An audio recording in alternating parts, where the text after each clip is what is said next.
কোন মাস কাটাচ্ছি এখন? সাইয়্যিদুশ শুহুর, 12 মাসের মধ্যে শ্রেষ্ঠতম মাস। এবং রমাদানের প্রতি রাতে জিবরিল আলাইহিস সালামের সাথে রাসূল সাল্লাল্লাহু আলাইহি ওয়াসাল্লামের মিটিং। প্রতি রাতে, তার মানে 30 দিনে কয়টা মিটিং? 30টা মিটিং। কি হতো এই মিটিং এ? সারা বছর যা নাজিল হয়েছে রাসূল সাল্লাল্লাহু আলাইহি ওয়াসাল্লাম জিবরিল আলাইহিস সালামকে সেটা শোনান। আবার জিবরিল আলাইহিস সালাম রাসূল সাল্লাল্লাহু আলাইহি ওয়াসাল্লামকে শোনান, দুই পক্ষ থেকে। আর যে বছর আল্লাহ রাসূল সাল্লাল্লাহু আলাইহি ওয়াসাল্লাম ইন্তেকাল করেছিলেন, ওই বছর পুরো কোরআনটা দুইবার জিবরিল আলাইহিস সালাম আল্লাহ রাসূল সাল্লাল্লাহু আলাইহি ওয়াসাল্লামকে শুনিয়েছেন। আবার আল্লাহ রাসূল সাল্লাল্লাহু আলাইহি ওয়াসাল্লাম দুইবার জিবরিল আলাইহিস সালামকে শুনিয়েছেন। আজকে থেকে নিয়ত করেন, আমরা শোনাবো। আপনি ভাবিকে শোনাবেন, ভাবি আপনাকে শোনাবে, আপনি আপনার মেয়েকে শোনাবেন, আপনার মেয়ে আপনাকে শোনাবে, যে সূরাটাই পারেন। ঘরটা একটা কোরআনময় ফ্যামিলি হবে আমাদের ফ্যামিলিটা, কি বলেন? এরকম বরকতময় ফ্যামিলি আমরা চাই না? আল্লাহ রাসূল সাল্লাল্লাহু আলাইহি ওয়াসাল্লাম শেষ বয়সে ওনার চেহারায় কিছুটা বার্ধক্যের ছাপ চলে এসেছে। আবু বকর রাদিয়াল্লাহু তাআলা আনহু একবার জিজ্ঞেস করছিলেন যে ইয়া রাসূলুল্লাহ কদ শিবতা, আপনার চেহারায় কেমন যেন বার্ধক্যের ছাপ চলে আসছে। আল্লাহ রাসূল সাল্লাল্লাহু আলাইহি ওয়াসাল্লামের দাড়ি এবং চুল মিলে, সব মিলে 20টার বেশি চুল পাকে নাই। এক বর্ণনায় এসেছে 17টা, আরেক বর্ণনায় 18টা। মুহাদ্দিসিন একরাম বলেছেন যে এত অল্প কিছু চুল দাড়ি পেকেছিল যে গুনা যেত। গুণে দেখা গেছে 17, 18, সবশেষে যখন বেড়েছে হয়তো 20। যেন মুহাদ্দিসিন একরাম একমত যে ওনার 20টার বেশি চুল দাড়ি পাকে নাই। কোথায় বেশি পাকছে? এইদিকে, এদিকে কয়েকটা পাকছে, নিম দাড়ির এখানে কয়েকটা পাকছে। আবু বকর রাদিয়াল্লাহু তাআলা বললেন ইয়া রাসূলুল্লাহ কদ শিবতা, আপনার চেহারায় কেমন যেন বার্ধক্যের ছাপ। তখন আল্লাহ রাসূল সাল্লাল্লাহু আলাইহি ওয়াসাল্লাম বললেন শাইয়াবাতনি হুদ ওয়াল ওয়াকিআ ওয়াল মুরসালাত ওয়া আম্মা ইয়াতাসাআলুন ওয়া ইযা শামসু কুবিরাত। আবু বকর বলো না, এই 5টা সূরা আমাকে বার্ধক্যে উপনীত করে দিয়েছে। কারণ এই 5টা সূরার ভিতরে কিয়ামতের বিভীষিকার বর্ণনা এমন ভাবে আল্লাহ তুলে ধরেছেন। আল্লাহ রাসূল সাল্লাল্লাহু আলাইহি ওয়াসাল্লাম এত উদ্বিগ্ন থাকতেন উম্মতকে নিয়ে, নিজের জন্য না, আমাদের জন্য, যে হায়রে কিয়ামতের এই বিভীষিকাময় মুহূর্তে আমার গুনাহগার উম্মতের কি হবে, ওই কঠিন পরিস্থিতিতে আমার উম্মতের কি হবে। এটা যখন ভাবতেন, এই 5টা সূরা পড়তেন, কিয়ামতের বিভীষিকাময় এই পরিস্থিতি দৃশ্যায়নের চিন্তা মানুষ পটে, কল্পনা পটে চিন্তা করতে করতে ওনার মধ্যে বার্ধক্যের ছাপ চলে আসছে। কোরআন পড়তে পড়তে উম্মতের চিন্তায়। সব নবীকে আল্লাহ তাআলা একটা স্পেশাল দোয়া করার সুযোগ দিয়েছিলেন, আর সব নবীরা ওই দোয়া দুনিয়াতেই করেছে, একমাত্র আমাদের প্রিয় নবীজি ছাড়া। সব নবী ওই দোয়া কাটায় ফেলছে দুনিয়াতে, আল্লাহ রাসূল সাল্লাল্লাহু আলাইহি ওয়াসাল্লাম ওই দোয়া করেন নাই। তিনি বলেন ওয়া ইন্নী আখতাবিউ দাওয়াতি শাফাআতান লিউম্মতি ইয়াউমাল কিয়ামা, আমার ওই দোয়াটা, স্পেশাল দোয়াটা যেটা করলেই আল্লাহ কবুল করবে, ওই দোয়াটা আমি কিয়ামতের দিন আমার গুনাহগার উম্মতের জন্য রেখে দিয়েছি। আমি সেদিন আমার উম্মতের জন্য সেই দোয়াটা করব। তাহলে কিছু সূরা ওনার চেহারায় বার্ধক্যের ছাপ নিয়ে এসেছেন। কোরআন হেফজ করার পরে ভুলে যাওয়া, এটা কিন্তু ঠিক না। এজন্য আল্লাহ রাসূল সাল্লাল্লাহু আলাইহি ওয়াসাল্লাম বলেছেন হেফজ যারা করবে তারা যেন কোরআনকে সংরক্ষণ করে, প্রিজার্ভ করে। এবং তিনি বলেছেন তাআহাদুল কোরআন, কোরআনকে যত্ন নিও, কারণ কোরআন দামি মেহমান, দামি মেহমানকে যত্ন না নিলে থাকে না। হেফজ করছে, যত্ন নেয় নাই, পরে নাই, রিভাইজ দেয় না, এখন আর রিডিংও পড়তে পারে না। মুখস্থ তো দূরের কথা, দেখে দেখেও পড়তে কষ্ট, এরকম হয় অনেক হাফেজদের। এটা ঠিক না, কারণ আল কোরআন দাইফুন কারীমুন মিনাল্লাহ, কোরআন আল্লাহর পক্ষ থেকে অনেক সম্মানিত মেহমান। সম্মানিত মেহমানকে সম্মান দিতে হয়, নাহলে উনি আসে থাকে।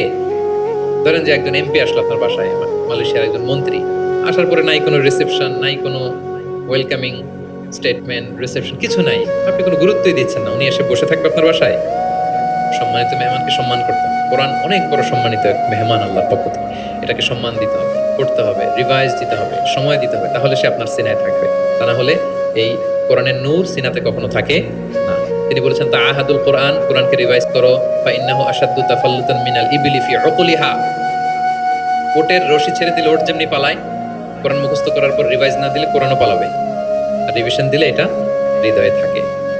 এবং তিনি উৎসাহ দিয়ে বলেছেন কোরআন এমন কিতাব, পৃথিবীর অন্য কোনো কিতাবের ক্ষেত্রে এটা বলা হয় না, যে কিতাবের এক অক্ষরে 10 নেকি, এক অক্ষরে কয় নেকি। পৃথিবীর আর কোনো বইয়ের ক্ষেত্রে এটা প্রযোজ্য, ইভেন হাদিস শরীফের ক্ষেত্রেও প্রযোজ্য না। হাদিসের এক অক্ষর পড়লে 10 নেকি, এটা বলে নাই আল্লাহ রাসূল, শুধু কোরআন। শুধু মান কারা হারফান মিন কিতাবিল, এক হরফ যদি কেউ পড়ে, ফালাহু হাসানাহ ওয়াল হাসানাতু বিআশরি আমসালিহা, 10 নেকি। লা আকুলু আলিফ লাম মিম হারফুন, আল্লাহ রাসূল বলেন সূরা বাকারার শুরুতে যা আছে আলিফ লাম মিম, মনে করেন তিনটা মিললে এক অক্ষর না, বাল আলিফুন হারফুন, আলিফ একটা হরফ, লামুন হারফুন, লাম একটা হরফ, মিমুন হারফুন, মিম এক হরফ। তাহলে আলিফ লাম মিম বললে কয় সওয়াব? 30টা নেকি আল্লাহ তাআলা আমাদের আমলনামায় দিচ্ছেন। অনেকে বলে যে হুজুর পড়তে পারি না, কষ্ট হয়, বয়স হয়ে গেছে 50, 60, এখন তো মুখ দিয়ে আসে না। বলে? অনেকে কমপ্লেন করে না? রাসূল সাল্লাল্লাহু আলাইহি ওয়াসাল্লাম তাদেরকে সুসংবাদ দিয়েছেন, বলেছেন যাদের বয়স হয়ে গেছে ওয়াল্লাযী ইয়াকরাউল কুরআন ওয়া ইয়াতাতা'তাউ ফি, পড়তে গেলে জিহ্বায় আটকায়া যায়, এটাকে আরবিতে বললে তা ইয়াতাতা'তাউ, মানে গিরা লেগে গেছে, জিহ্বায় আটকে যায়। তো যার আটকে যায়, কষ্ট হয়, যদি সে কোরআন পড়ে ফালাহু আজরান, তার ডাবল সওয়াব। কোরআন পড়তেছে এটার সওয়াব, ওই যে আটকাইতেছে ওইটার আরেক সওয়াব। কষ্ট হচ্ছে যে শাকুন আলাইহি লাহু আজরান, তার ডাবল সওয়াব। এবার বলেন, কষ্ট হইলে কি পড়া বন্ধ করে ফেলবেন? তো কি করবেন? আরো চেষ্টা করবো, আরো করবো, কারণ প্রতিনিয়ত আল্লাহ তাআলা আমার আমলনামা ভারী করছেন। এবং এই যে কোরআনের মজলিসে হাজির হলে আল্লাহ রাসূল সাল্লাল্লাহু আলাইহি ওয়াসাল্লাম উৎসাহিত করেছেন যে কোরআনের মজলিসে হাজির হলে কি হয়? ইয়াতলুনা কিতাবাল্লাহ, যেখানে কোরআনের আলোচনা হয়, ওয়া ইয়াতাদারাসুনা বাইনাহুম ইল্লা নাযালাত আলাইহিমুস সাকিনা, প্রশান্তি নেমে আসে, আসমানি প্রশান্তি। আপনি প্রশান্তি ফিল করতেছেন? সাকিনা হৃদয়ে? এই যে আজকের এই প্রোগ্রামে আপনি যেটা ফিল করতেছেন, পৃথিবীর কোনো গেট টুগেদার, কোনো ফাংশন, কোনো প্রোগ্রামে কি এই প্রশান্তি আপনি পান? পাইলে বলেন, পাবেন? কোরআনের যে মাজলিস, ওটাতে বসলে একটা আলাদা আসমানি প্রশান্তি। হাফফাতহুমুল মালাইকা, ফেরেশতারা ঘিরে রাখে এই প্রোগ্রাম। কি করে? আজকে আপনাদের সিকিউরিটি দিতেছে কারা? পুলিশ, বিশেষ ফোর্স, কারা? ফেরেশতারা। মালাইকাতুল্লাহ ওয়া যাকারাহুমুল্লাহু ফীমান ইনদা, এবং আল্লাহ তাআলা ফেরেশতাদের সামনে গর্ব করে বলে, দেখো আমার বান্দারা আমাকে দেখে নাই, জান্নাত দেখে নাই, জাহান্নাম দেখে নাই, কোরআন পড়ে বিশ্বাস করেই আজকে চলে আসছে, গর্ব করে বলতে থাকে। তখন আল্লাহ বলে যে এই বান্দারা কি চায়, আজকে যা চাবে তাই দিয়ে দেব। যেন ইফতারের পূর্ব মুহূর্তে দোয়া কবুলের একটা মাহেন্দ্রক্ষণ, আমরা যেন এই সময়টাকে কাজে লাগাই, আমরা আল্লাহর কাছে দোয়া করব। আর এত এত ফজিলতের পরেও যারা কোরআন পড়ে নাই, তাদের নসিবে কি থাকবে বলেন? আল্লাহ রাসূল সাল্লাল্লাহু আলাইহি ওয়াসাল্লাম তাদের বিরুদ্ধে স্বয়ং মামলা দায়ের করবেন, যার সুপারিশ ছাড়া আমরা জান্নাতের চেহারা দেখব না। ওই নবী তার বিরুদ্ধে দাঁড়াবে। ওয়াকাল আর-রাসূল ইয়া রাব ইন্না কওমি ইত্তাখাযু হাযাল কুরআনা মাহজুরা, তিনি কিয়ামতের দিন বলবে, আল্লাহ আমার এই উম্মত কোরআনকে পরিত্যক্ত করেছে, ইগনোর করেছে, বর্জন করেছে, পড়ে নাই। বছরের পর বছর গেছে, কোরআনটা হাতে নেয় নাই, কোরআনের একটা পাতা খুলে দেখে নাই। একের পর এক রমাদান সে পেয়েছে, কোরআনকে কোনোদিন সে তেলাওয়াত করে নাই, পাঠ করে নাই। আচ্ছা বলেন, যেই নবীর সুপারিশ ছাড়া আমরা জান্নাতে যাওয়া কল্পনাও করতে পারি না, ওই নবী যদি আপনার বিরুদ্ধে মামলা দায়ের করে, তাহলে তো জান্নাত ফকফকা একেবারে, নাকি? জান্নাতের রাস্তা ক্লিয়ার না? ইম্পসিবল, অসম্ভব। খবরদার প্রিয় ভাইরা, একটু রিভাইজ করেন কোরআনের সাথে আমাদের সম্পর্ক কেমন, প্রিয় নবীজির সম্পর্ক কেমন তো আমরা শুনলাম।